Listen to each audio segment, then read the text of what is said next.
देवदर्शन कार्यक्रम में आपका स्वागत है और इसी कार्यक्रम के तहत हम आज आपको लोहारगल लेकर आए हैं, जो एक ऐसा स्थान है जो यहाँ का गंगा तीर्थ माना जा सकता है, सूर्य देव का स्थान, सूर्य मंदिर माना जाता है और पूरे विश्व में एकमात्र अपनी पत्नी के साथ स्थापित सूर्य देव का मंदिर है ये। तो इस स्थान पर संपूर्ण पाप गलते हैं, संपूर्ण पाप चले जाते हैं। उसी प्रकार पांडवों का जो लोहा गला था यहाँ पर, इसकी पूरी कथा, पूरी जानकारी, पूरी बातें हम आपको बताएंगे। तो ये लोहारगल जो है ये स्थान, और इस स्थान पर एक पूरा दृश्य हम आपको दिखाते हैं। फिर यहाँ के जो पीठाधीश्वर सूर्य मंदिर के महाराज जी जो हैं उनसे आपका परिचय करवाएंगे। पूरी बातें इस स्थान के बारे में, पूरी पवित्रता, कैसी यहाँ का स्थान की पवित्रता है, कैसी बातें हैं, उनका परिचय आप तक पहुँचे, यही हमारी अपेक्षा है। अब हम यहाँ का एक दृश्य करवाते हुए आपको सूर्य मंदिर, प्रधान सूर्य मंदिर में लेकर चलते हैं और वहाँ पर आपकी संपूर्ण बातें जो लोहारगल से संबंधित है उसकी बातें आप तक पहुँचाते हैं। और आज हम लोहारगल में आए हैं और यहाँ पर इस पूरे क्षेत्र का, परिक्षेत्र का परिचय देने हेतु हमारे साथ जगत गुरु श्री रामानुजाचार्य लोहारगल सूर्य मंदिर पीठाधीश्वर हैं, आप महंत स्वामी अवधेशाचार्य जी महाराज हमारे साथ हैं और इनसे हम पूरा परिचय लें इस पूरे स्थान का, पूरे स्थान की पवित्रता का। आप जब भी यहाँ आए क्या ध्यान रखना है, कैसे आना है, एक पूजा पाठ का जो एक सिंपल सी कुछ प्रक्रियाएं होती हैं उनके बारे में जानकारी हो, और विशेष रूप से इस स्थान का महत्व क्या है, इसके लिए सबसे पहले तो नमस्कार महाराज जी।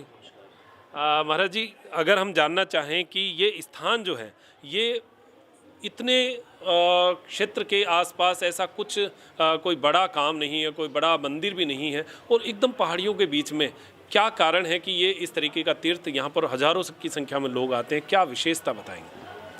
ये लोहारगल इस तीर्थ का नाम है। पूर्व काल में अनादिकालीन ये तीर्थ कहलाता है। भगवान विष्णु का यहाँ सबसे पहला अवतार हुआ था, मत्स्य अवतार, जो धरती पे भगवान विष्णु ने पहला अवतार लिया था। 16 कला अवतार भगवान विष्णु को कहा जाता है, उनमें से प्रथम अवतार जो है वो मत्स्य अवतार है। मत्स्य अवतार यहीं पर भगवान ने लिया था शंखासुर राक्षस का वध करने के लिए। जहाँ अपन बैठे हैं ये इसका केंद्र है और मेन मुख्य केंद्र यही है लोहारगल तीर्थ। लोहारगल में भगवान सूर्य यहाँ पे नारायण रूप में विराजमान है, सहपत्नी अपने परिवार के साथ में निवास स्थान पे भगवान सूर्य का एकमात्र मंदिर है सहपत्नी यहाँ पर पूरे विश्व में। 44 मंदिर पूरे विश्व में है सूर्य के, जिनमें से पत्नी के साथ में भगवान सूर्य छाया माता के साथ खाली यहीं पर विराजमान रहते हैं लोहारगल में। इस लोहारगल तीर्थ का नाम जो है ये पांडवों के आने के बाद पड़ा है। उससे पहले इसके अनादिकाल में कई नाम रहे हैं। भगवान विष्णु का जब यहाँ प्रथम अवतार हुआ था, मत्स्य अवतार, जब धरती बनना स्टार्ट हुई थी, धरती पे प्राणियों का भगवान ने यहाँ पे रहने के लिए उनको भेजा था, सभी प्राणियों को यहाँ पैदा किया था। उस समय की ये घटना है कि भगवान विष्णु ने पूरे 72 किलोमीटर में जो यहाँ समुद्र था पहले अनादिकाल में, उस समुद्र में शंखासुर राक्षस का वध किया था।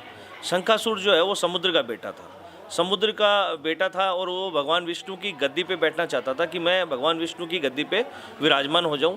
तो उसने सनातन धर्म की चोरी की।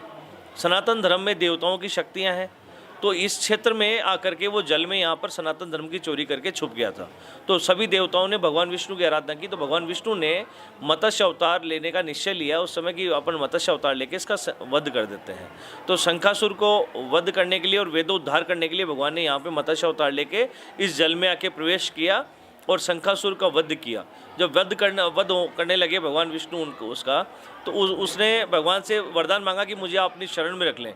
तो जो शंख जो है आज पूजा में भगवान के रखे जाते हैं, वो शंख वही प्रारूप है जो उसका वध करने, शंखासुर का एक प्रारूप है। और मुक्ति दी है भगवान ने उसको मुक्ति दी, वेदों का उद्धार किया यहाँ से। फिर भगवान विष्णु के चरण लगने से ये जल इतना पवित्र हो गया, इसके दर्शन मात्र से मोक्ष होने लग गई। कोई भी जीव प्राणी इस जल में आके दर्शन कर लेता या छू जाता तो ये 72 किलोमीटर का जो समुद्र था इसमें मोक्ष हो जाती उसकी। तो सभी देवता जो हैं वो भगवान विष्णु की शरण में गए। भगवान ने भगवान को कहा कि प्रभु आपने जो मत्स्य अवतार लिया था जिस जगह जल में, वह जल तो इतना पवित्र हो गया, इसके दर्शन मात्र से मोक्ष होने लग गई। ये जो सृष्टि क्रम जो चल रहा है ये बाधित होने लग गया है धीरे धीरे। सभी जीव प्राणी यहाँ पर आते हैं और स्नान करते हैं, दर्शन करते हैं तो मोक्ष प्राप्त कर लेते हैं। तो उस समय भगवान ने इस जल को ढकने का निश्चय किया कि इस 72 किलोमीटर के सरोवर को ढक दिया जाए। तो इस सरोवर का नाम था ब्रह्म क्षेत्र। ब्रह्म क्षेत्र में भगवान ने मत्स्य अवतार लिया था, ये पद्म पुराण में आता है। तो ब्रह्म क्षेत्र का नाम लोहारगल वर्तमान जो 72 किलोमीटर का नाम है उसी को ब्रह्म क्षेत्र कहते हैं। तो यहाँ पर भगवान आकर के और इस 72 किलोमीटर के जल को ढकने के लिए बड़ी चीज़ की आवश्यकता पड़ी। तो माल और केतु ये 2 पर्वत हैं, सुमेरु पर्वत के पुत्र नाती। अपन माँ जगदम्बा की आरती में भी इनका नाम लेते हैं, माल केतु में विराजत कोटि रतन ज्योति। तो ये जो पर्वत है पूरा ये माल और केतु है, सुमेरु पर्वत के पुत्र नाती हैं ये दोनों। तो इन दोनों को आदेश दिया कि जाके इस जल को आच्छादित कर दो, ढक दो इसको। तो दोनों भगवान विष्णु की आराधना कर रहे थे कि हमारा मंदिर, हमारा भी कहीं नाम आए, आरती में नाम आए, ऐसी इनकी इच्छा थी दोनों भाइयों की। तो दोनों भाइयों ने भगवान की आराधना कर रहे थे, भगवान को ये इनको वरदान देना था और इस जल को ढकवाना था। तो भगवान ने एक पंथ 2 काज किए, इनको ढकवाया इस जल को 72 किलोमीटर के समुद्र को। तो इनको आदेश दिया कि दोनों आके इस पर विराजमान हो जाओ। दोनों पर्वत यहाँ पे आके इसके ऊपर विराजमान हो गए। जैसे ही दबाव गिरा 7 धाराओं के रूप में जल धारा निकली। पहली धारा लोहारगल, दूसरी किरोड़ी, तीसरी शाकंभरी, नागकुंड, टपकेश्वर, शोभावती और खोरीकुंड। ऐसे इस पहाड़ के चारों तरफ ये 7 धाराओं के रूप में जल निकला हुआ है। प्रमुख धारा लोहारगल है। लोहारगल नाम पड़ा पांडवों के आने से। उससे पहले ये जलधाराओं के किसी के भी नाम नहीं थे, खाली ब्रह्म क्षेत्र के रूप में इसको जाना जाता था। भगवान राम भगवान से पहले अवतार हुआ परशुराम जी का। परशुराम जी ने 21 बार धरती पे क्षत्रियों का मानमर्दन किया था। तो मानमर्दन करने का जो पाप लगा भगवान को, परशुराम जी को, उस पाप के प्रायश्चित के लिए उन्होंने धरती पर ही प्रायश्चित यज्ञ करने का निश्चय सोचा। तो इस लोहारगल में जो वर्तमान जो सूर्य कुंड है, सूर्य मंदिर के नीचे, यहीं पर भगवान परशुराम जी ने स्वर्ण गठित यज्ञ वेदी बना के परशुराम जी ने ये प्रायश्चित यज्ञ किया। तो भगवान सूर्य को सहपत्नी उन्होंने बुलाया यज्ञ में बैठने के लिए। तब भगवान सूर्य यहाँ जोड़े सहित अपनी पत्नी के साथ में संज्ञा देवी के साथ यहाँ आए और भगवान सूर्य यहाँ पर यज्ञ में बैठे। यज्ञ भगवान का पूर्ण हुआ परशुराम जी का। तब भगवान सूर्य यहाँ पर जब आए थे तो सूर्य को स्थान बड़ा रमणीक लगा। तो सूर्य भगवान ने आराधना स्टार्ट कर दी भगवान विष्णु की। तब भगवान विष्णु ने इनसे पूछा कि आपको क्या चाहिए, आप क्यों आराधना कर रहे हैं, आप तो पूरे ब्रह्मांड को प्रकाशित करते हैं। तो इन्होंने कहा कि नहीं, मुझे ये स्थान जो है वरदान स्वरूप चाहिए, मुझे अपना घर कह सकूं जिसको मैं अपना, ऐसा भगवान ने इनसे निवेदन किया। तो भगवान विष्णु ने इनको ये स्थान वरदान में दिया। तब ये लोहारगल जो है, इस पूरे 72 किलोमीटर का जो स्थान है, इसका नाम पड़ा सूर्य क्षेत्र, क्योंकि सूर्य क्षेत्र भगवान विष्णु से भगवान सूर्य ने वरदान में प्राप्त कर लिया। तब से इसको सूर्य क्षेत्र कहने लगे। सूर्य क्षेत्र में जितने भी जो 7 धाराएं मैंने आपको बताई, इनमें अलग अलग देवता निवास करते हैं। इनके अलग अलग नाम पड़े इनके देवताओं की वजह से। जैसे शाकंभरी, एक उदाहरण के तौर पे बताऊं, शाकंभरी एक स्थान है। शाकंभरी माँ जगदम्बा के 9 शक्तिपीठों में से एक स्थान है। लेकिन वहाँ शाकंभरी नाम क्यों पड़ा? पहले उस स्थान का नाम नहीं था। शाकंभरी नाम पड़ा, माँ जगदम्बा ने एक बार इस क्षेत्र में भयंकर अकाल पड़ा था, तो उस अकाल की क्षतिपूर्ति खत्म करने के लिए माँ जगदम्बा ने रुद्राणी अमराणी 2 बहनों के रूप में हंसती हुई उनकी प्रतिमाओं के रूप में यहाँ पे धरती पे अवतार लिया। और दोनों बहनों ने हंसते हुए इतने इस क्षेत्र में वनस्पति पैदा कर दी, जिससे लोग बाग उस अकाल को सहते हुए उसको फल फ्रूट को, सब्जियों को खाते हुए अपना जीवन उपार्जन करते रहे।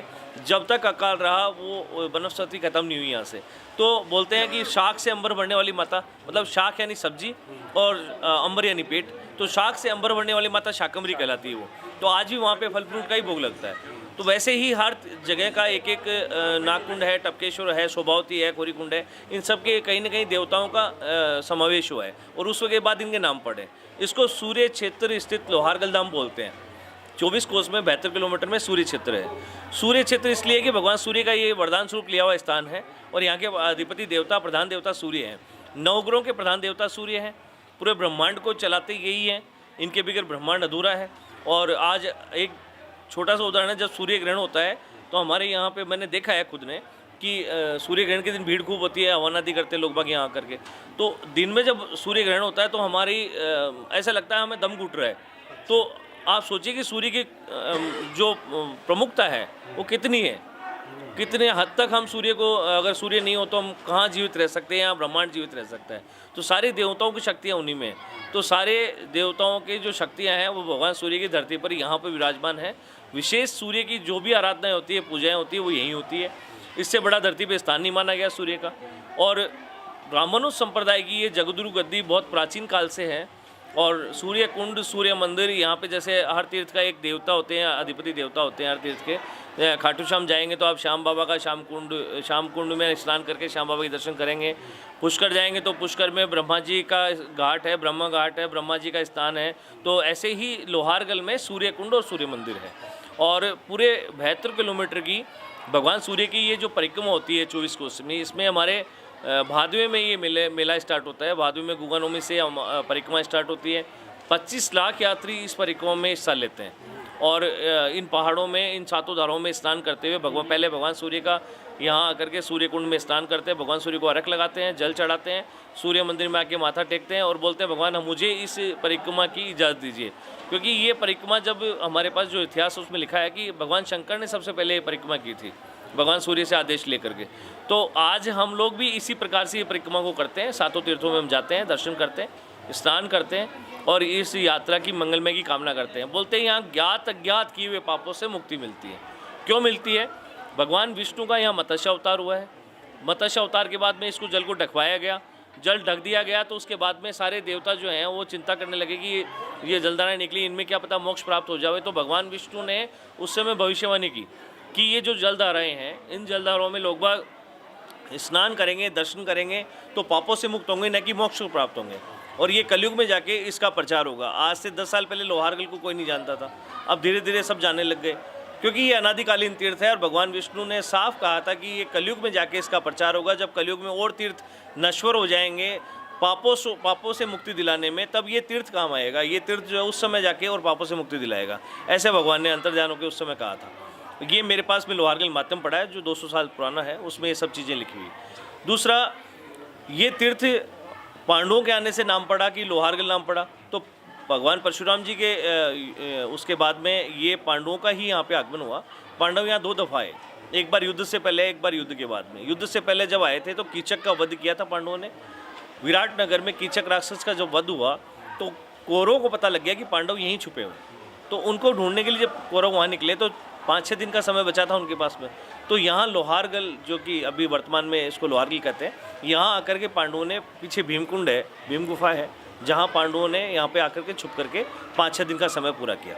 उस समय सोमवती अमावस्या को पांडवों ने श्राप दिया कि आप कलयुग में बार बार आओगी, क्योंकि उनके जीवन काल में एक बार भी सोमवती अमावस्या नहीं आई थी। क्योंकि उनको बताया गया था कि अगर आप जुए में हारे हुए दोषी नहीं हैं तो सोमवती अमावस्या आपके जीवन काल में 12 साल के वनवास और 1 साल के अज्ञातवास में आ जाएगी। लेकिन 12 साल के वनवास और 1 साल के अज्ञातवास में सोमवती अमावस्या नहीं आई। तो उन्होंने श्राप दिया कि आप कलयुग में बार बार आओगी, आपकी इतनी महत्वता नहीं रहेगी, लोग बाग आपको इतना इंतजार नहीं करना पड़ेगा आप लोगों को, ऐसा बोल के और वह यहाँ से चले गए। जा कर के उन्होंने युद्ध किया, राज्य किया, युद्ध के बाद राज्य भी किया। राज्य करने के बाद में जब वह हिमालय पर्वत से होते हुए स्वर्ग में जाने की तैयारी कर रहे थे, तब नारद मुनि ने उनको बताया कि आप लोगों ने गोत्र हत्या का पाप किया है, उससे मुक्ति के बगैर आप लोग कहीं स्वर्ग में नहीं जा सकते हैं। तो उनको नारद मुनि के बताए अनुसार उन्होंने पूछा कि आप हमें पता हम तीर्थ यात्रा कर लेंगे। तीर्थाटन करने के लिए उन्होंने आदेश दिया कि आप तीर्थाटन करें, तीर्थ यात्रा करें। जहाँ आप लोग तीर्थ करोगे वहाँ पर अपने भीम की गदा और अर्जुन का दांडी धनुष, जहाँ भी आप जाते हो, स्नान करते हो, दर्शन करते हो, वहाँ उनको भी स्नान कराओ। जहाँ पे ये गल जाए वहीं आप लोग पाप से मुक्त हो जाओ। तो यहाँ पर लोहारगल में आके वो गले, पूरे भारतवर्ष में या कहीं पे भी उनके अस्त्र शस्त्र नहीं गले, तब इसका नाम लोहारगल पड़ा। लोहे के अर्गला स्वरूप पापों का निवारण करने वाला तीर्थ लोहारगल कहलाता है। अर्गला जो है संस्कृत का शब्द है। अर्गला सांकल को कहा जाता है संस्कृत में। सांकलों के समान जो पाप है वो यहाँ खत्म हो जाता है। भगवान सूर्य के सामने कोई भी पाप कुछ भी नहीं टिक पाता है।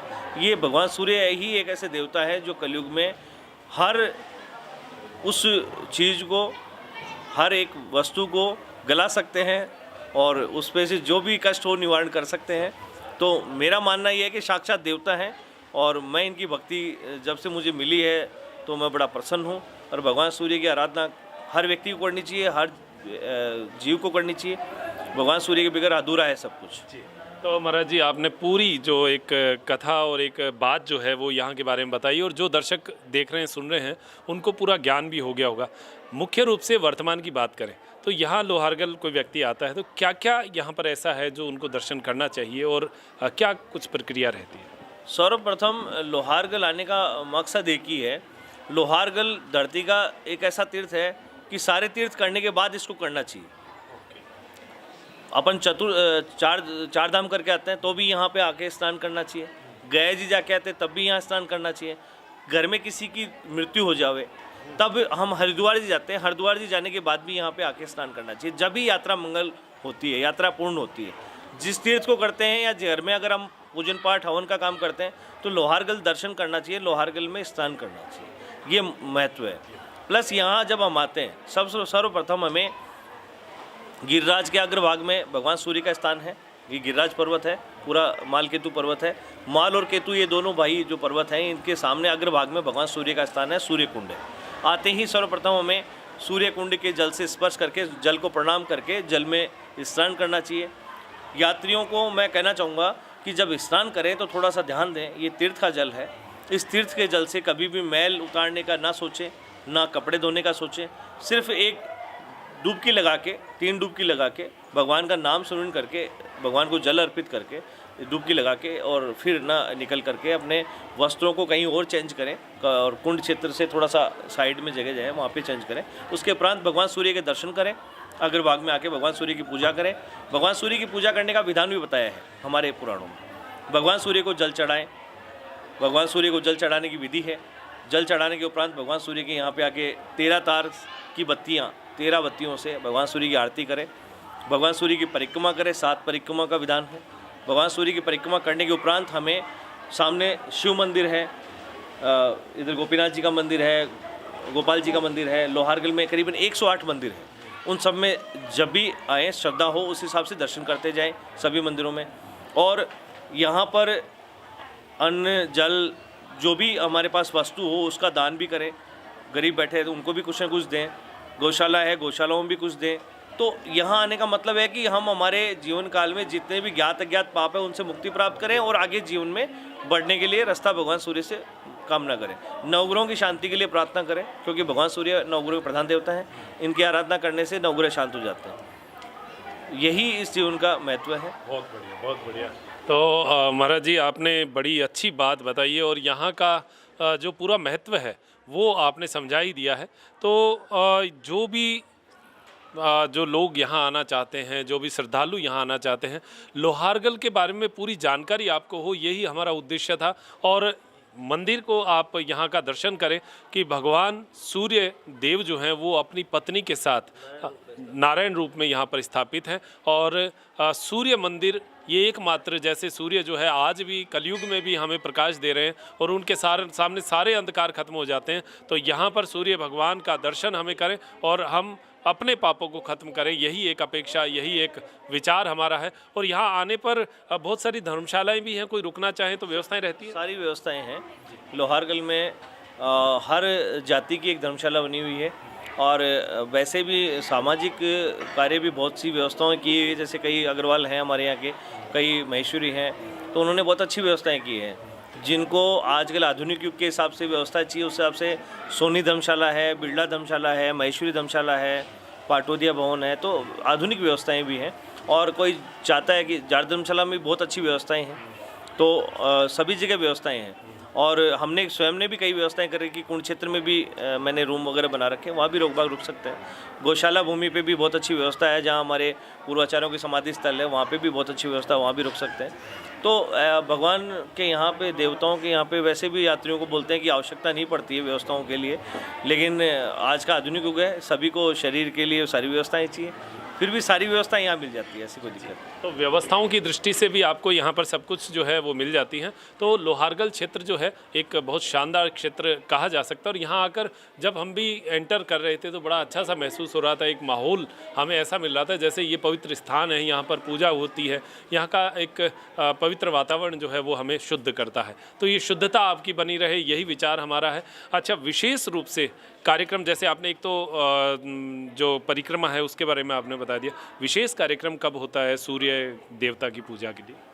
यहाँ पर साल में बहुत से आयोजन होते हैं, लेकिन जो मुख्य आयोजन है जिनमें आना बहुत ही ज़रूरी होता है मेरे हिसाब से, तो प्रथम तो भगवान सूर्य का जब जन्मोत्सव होता है उस दिन यहाँ आना चाहिए, क्योंकि हाँ, सूर्य सप्तमी माघ में आती है, बसंत पंचमी से 2 दिन बाद। हमारे यहाँ बसंत पंचमी से आयोजन स्टार्ट हो जाते हैं, ब्रह्मोत्सव होते हैं, भगवान सूर्य का जन्मोत्सव मनाया जाता है, अभिषेक होते हैं, हवन होते हैं, रथ यात्राएं निकलती हैं। तो उस दिन यहाँ पे आके और ज़रूर भगवान का स्मरण करना चाहिए, दर्शन करना चाहिए। बाकी हमारे जो पूरा ये सूर्य क्षेत्र है, इसकी परिक्रमा जब लगती है भादवे में, उस समय आना चाहिए। श्रावण मास में यहाँ आना चाहिए। जो भी सोमवती अमावस्या पड़े, अमावस्या पड़े, उनमें यहाँ पे आना चाहिए, जिससे पुण्य पूर्णतः मिले। क्योंकि एक विशेष दिन होता है पूजा का, विशेष दिन अगर हम यहाँ के आराधना करते हैं तो उसका फल अलग मिलता है। और हम रेगुलरिटी में यहाँ पे दर्शन करते हैं, वो भी फल उपयुक्त है, लेकिन उतना फल नहीं है जितना उस विशेष समय का एक अलग फल है। अच्छा, एक कहते हैं काल सर्प दोष होता है, तो उसकी शांति के लिए भी लोग नासिक जाते हैं, हरिद्वार जाते हैं। तो लोहारगल का भी कहीं महत्व हमने सुना है, कोई पुराणोक्त कोई आपके पास है इसका? पुराणों में उल्लेख है कि जहाँ पे देवता निवास करते हैं वहाँ पे कोई भी पूजा करें उसका फल मिलता है। जैसे मैंने आपको बताया था अभी कि भगवान परशुराम जी ने यहाँ पे यज्ञ किया, तो परशुराम जी ने यज्ञ यहीं क्यों किया, इसके पीछे लॉजिक क्या है? लॉजिक ये है कि भगवान सूर्य देव नवग्रहों के प्रधान देवता यहाँ पे विराजमान है और नवग्रहों से पूरा जीवन चक्र चलता है। जब उन्होंने 21 बार क्षत्रियों का मान मर्दन किया तो भगवान सूर्य उनके कुल देवता हैं वैसे भी, और यहीं पर वो आराधना करने से भगवान विष्णु का यहाँ पहले मत्स्य अवतार हुआ था। ये पवित्र स्थल है, पवित्र स्थल पे पूजा पाठ करने से बड़ा फायदा मिलता है। काल सर्प दोष की पूजाएं यहाँ होती है, नवग्रहों की विशेष पूजाएं यहाँ होती है, सूर्य की विशेष, जिसके कुंडली में सूर्य कमजोर हो उसकी विशेष पूजा यहाँ पे होती है, अनुष्ठान होते हैं। तो यहाँ पर सूर्य अनुष्ठान करने का बड़ा महत्व है, काल सर्प दोष करने का बड़ा महत्व है पूजा के लिए। और उसके अलावा भी विशेष जैसे कुंभ कईयों के पूजाएँ होती है महिलाओं में, जैसे या जेंट्स में विवाह नहीं होते हैं बहुत लंबे समय तक, तो उनके यहाँ पर मांगलिक दोष के लिए पूजाएं वगैरह होती हैं। तो हर प्रकार की पूजा के लिए ये स्थान उपयुक्त है, इससे बड़ा स्थान नहीं माना गया धरती पर। इसको गुरु तीर्थ की उपाधि दी गई है पुराणों में। तो इसी वजह से मेरे को मानने का है कि इस स्थान पे अगर आप पूजा पाठ करोगे तो आपको चौगुना फल मिलेगा। यथाशक्ति दान करना होना चाहिए जीवन में, यथाशक्ति। हमारी शक्ति नहीं हो फिर हम दान करें तो गलत है। हम लोग भगवान के दान करने का महत्व क्यों है पता है आपको? दान इसलिए किया जाता है कि उस स्थान की उस व्यवस्थाओं में योगदान हो, क्योंकि धर्म को बचाने के लिए, धर्म को चलाने के लिए हम लोगों को स्थान पे बैठना पड़ता है, पूजन पाठ करना पड़ता है, आए हुए यात्री को भगवान का आशीर्वाद देना पड़ता है। भगवान स्वयं जो हैं वो साक्षात हैं, लेकिन वह स्वयं किसी के माध्यम से दर्शन होते हैं। तो वैसे ही पुराणों में इसका उल्लेख क्यों किया है दान पुण्य का? दान पुण्य करने से हमें जीवन भर कहीं कोई कमी होती है उसकी पूर्ति हो जाती है। अननेसेसरी कहीं पे कोई हमारा जो पैसा कहीं गलत आ जाता है जीवन में, हमारे पास किसी भी व्यापार में, किसी भी चीज़ में, तो उसको हम स्वर्ण बना देते हैं दान करवा करके। वह गलत पैसा आया हुआ सोना बन जाता है जब भगवान के हम अर्पण कर देते हैं। तो अपने जीवन काल में हमें दान पुण्य करना चाहिए, यथाशक्ति करना चाहिए। और इस तीर्थ पे ऐसा कोई भी व्यक्ति नहीं मिलेगा आपको जो ये कहे कि सब इतना दान यहाँ कीजिए, करना अनिवार्य है। हम लोगों ने इतनी अच्छी व्यवस्थाएं बना रखी है कि कोई ऐसा करता है तो हम उसको टोकते हैं, रोकते हैं। हमारी आदत में यही चीज़ें हम लोगों में यहाँ पर लोहारगल में, क्योंकि बहुत छोटा स्थान है तो प्राकृतिक दृष्टि से छोटा हो सकता है, लेकिन इसका पुराणों में उल्लेख इतना बड़ा है कि हम सोच नहीं सकते, हम मुख से बयान नहीं कर सकते। तो हम लोगों की इच्छा यही है, मैं भी बहुत युवा हूँ, बच्चा हूँ, ज़्यादा बड़ा नहीं हुआ, तो मैं चाहता हूँ कि हम मेरे जीवन काल में मैं ऐसा ना देखूँ कि कोई आदमी यहाँ पे आके कहे नहीं साहब हमें भी इतना दो। ऐसा कुछ बोलेंगे तो हम उसको रोकेंगे। हमारी जनता बहुत कुछ करती है, लेकिन ऐसा करना बहुत गलत होता है मेरी नज़र में। तो हम लोग टोकते रहते हैं, कहीं ऐसी दिखता है तो हम उसको रोकते भी जी। तो यही बात, एक मूल बात निकालने की बात थी। हालांकि दान पुण्य का उल्लेख तो देखिए हर धर्म में होता है और हर धर्म में दान करना बहुत अनिवार्य होता है। तो यहाँ भी जब सनातन धर्म की बात आती है तो सब व्यक्ति अपना अगर छोटा छोटा सहयोग करते रहे तो वो तीर्थ स्थान अपने पराकाष्ठा पर रहेगा, पवित्रता पर रहेगा। और यही हमारी भी अपेक्षा है। ये देव दर्शन कार्यक्रम हमारा इसीलिए है कि आप लोगों को कुछ विशेष जानकारियाँ मिले और यहाँ के स्थान के बारे की पवित्रता जो है वो आपको मिले। कोई भी व्यक्ति आपको कुछ भी कह के और वहाँ जो है आप ठगा सा महसूस ना करें, ये एक जो है एक सही बात आप तक पहुँचे, ऐसा प्रयास हमारा रहता है। तो लोहारगल में हम आए हैं और यहाँ पर एक भीमकुंड, हम आप जो है भीमकुंड का दर्शन आपको करवाएंगे और कुंड का, मुख्य कुंड का दर्शन हमने करवाई दिया। महाराज जी, भीमकुंड के अलावा और भी कुछ है यहाँ जो बताने लायक? यहाँ पर पूरे इस क्षेत्र में अगर आप दर्शनार्थ स्थलों के बारे में बात करें तो यहाँ पर हमारे स्टार्ट होते हैं नीचे से, जब से स्टार्ट बाहर से आते हैं तो चितनदास की एक बावड़ी पड़ती है जो एक साधु ने बहुत ही कम चूने और पत्थर में बनाई थी। एक हमारे ऊपर वनखंडी का स्थान है जहाँ पे एक साधु तपे थे, वनखंड दास जी महाराज, तो वहाँ पर भी एक चूने और परात में बहुत छोटे से उसमें ले जा करके और इतना बड़ा स्थान बनाया गया था। दूसरा नीचे मंदिरों के दर्शन करते हुए आप आ सकते हैं। यहाँ पर कुंड क्षेत्र में आने के बाद में सूर्य मंदिर के पीछे भीमकुंड है, भीम गुफा है, जहाँ पे पांडवों को अज्ञातवास के समय रुकने का सौभाग्य प्राप्त हुआ। और भीमकुंड में उनके अस्त्र शस्त्र गले पांडवों के, जो लोहारगल नाम पड़ा था उस कुंड में अस्त्र शस्त्र गलने से पड़ा। प्राकृतिक कुंड है वह, उसमें बहुत बड़ी जलधारा गिरती है सावन के मास में और उसमें बहुत गहराई है, दर्शन कहीं कर सकते हैं, स्नान नहीं कर सकते वहाँ पे।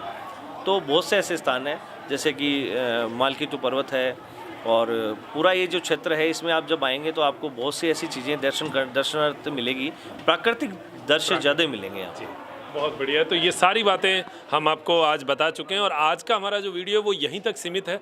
नेक्स्ट टाइम जब भी हम आएंगे महाराज जी के दर्शन भी करेंगे और यहाँ पर दोबारा आपको कुछ मंदिरों में जो हैं वो आपको घुमाएंगे, उन मंदिरों के महत्व के बारे में बताएंगे और बहुत सारी चीज़ें और भी आपको बताएंगे। तो आज का जो हमारा देव दर्शन का कार्यक्रम है ये यहीं तक सीमित है और यहाँ पर महाराज जी से पूरी बात आज आपको परिचय दिया है। सेकेंड जो हमारा कार्यक्रम होगा, सेकंड जो वीडियो बनेगा उसमें बहुत सारी बातें और भी निकल कर आएंगी। तो महाराज जी आशीर्वाद स्वरूप क्या कहेंगे? मैं तो ये कहूँगा कि एक बार जीवन में लोहारगल दर्शन अवश्य करें, भगवान सूर्य का आशीर्वाद जरूर लेवें।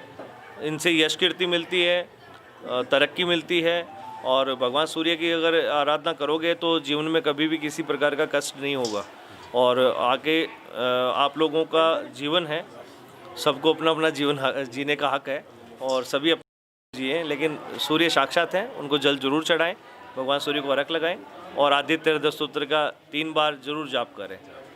तो ये नंबर जो है मैं वीडियो पर ही दे दूंगा, तो आपको अगर लोहारगल से संबंधित कुछ बात करनी हो, महाराज जी से मुलाकात करनी हो तो आप इनसे संपर्क कर सकते हैं। तो आज लोहारगल तीर्थ में हम आए और महाराज जी के साथ इतनी बातें हुई और भगवान सूर्य देव के चरणों में हम बैठकर बात कर रहे हैं, तो ये हमारा सौभाग्य है। जब भी आप ये वीडियो बनाएंगे तो मैं आपको लोहारगल की बची हुई जो मेन घटनाएं हैं, जैसे सूर्य मंदिर, सूर्य कुंड का निर्माण इतना बड़ा क्यों हुआ, कैसे हुआ, माल और केतु पर्वत पे जो मैंने बताया कि वो चूने में पत्थर में कैसे वो छोटे सी परात में एक स्थान बना, और भी कई ऐसी घटनाएं हैं जो लोहारगल को चकित कर देती हैं, सुनने पे मजबूर कर देती है व्यक्ति को और आने पे मजबूर कर देती है। वो सब चीज़ें मैं आपको बताऊंगा नेक्स्ट में। बहुत बढ़िया। तो अब ये क्रमशः हो गया और आगे का कुछ आश्चर्य आपके लिए बाकी रखा है हमने। और महाराज जी अगली बार हम चाहेंगे कि जो आपने नाम बताएं वो आप चल के हमें दिखाएं कि ये मालकेतु पर्वत है, ये मंदिर है, ये बना हुआ है, तो वो भी आपको प्रैक्टिकली सारी बातें हम बताएंगे। तो अब दीजिए इजाज़त।